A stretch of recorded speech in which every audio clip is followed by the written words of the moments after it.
जीवनात काही क्षण असे येतात जेव्हा मन खूप थकल्यासारखं वाटतं. सततची धावपळ, विचारांचा गोंधळ आणि मनशांतीचा शोध. अशाच एका टप्प्यावर मी ठरवलं थोडं थांबायचं आणि स्वतःकडे परत पाहायचं. तेव्हा मला समजलं की विपश्यना म्हणजे काय. विपश्यना म्हणजे वास्तवाला जशाच्या तसं पाहणं. ही कोणती धार्मिक साधना नाही, तर भगवान गौतम बुद्धानं दिलेली आत्मशुद्धीची विद्या, जी मनाला शांत, निर्मळ आणि संतुलित बनवते.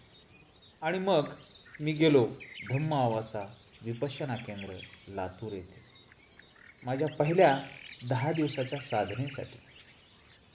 पहिल्याच दिवशी तिथल्या शांत वातावरणाने मन स्थिर झालं. निसर्गाच्या सानिध्यात, पक्ष्यांच्या आवाजात मनातली धावपळ हळूहळू थांबली. भौतिक सुविधा साध्या पण अत्यंत स्वच्छ.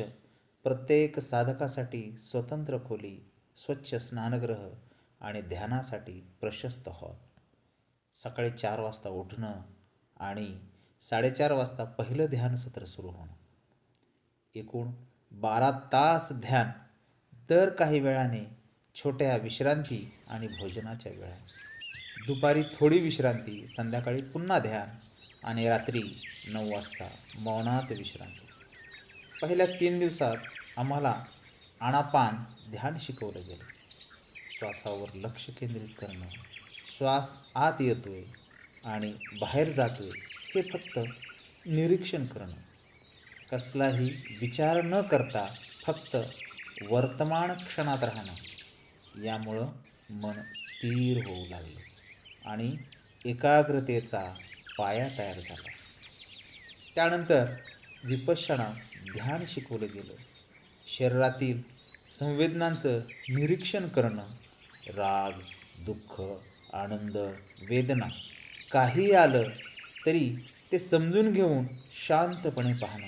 हीच ती विद्या जी भगवान गौतम बुद्धानं शिकवली होती, की दुःखातून मुक्ती फक्त समजून घेण्यात आहे, टाळण्यामध्ये नाही. या ठिकाणचं भोजन साधंच होतं, पण मनाला समाधान देणारं.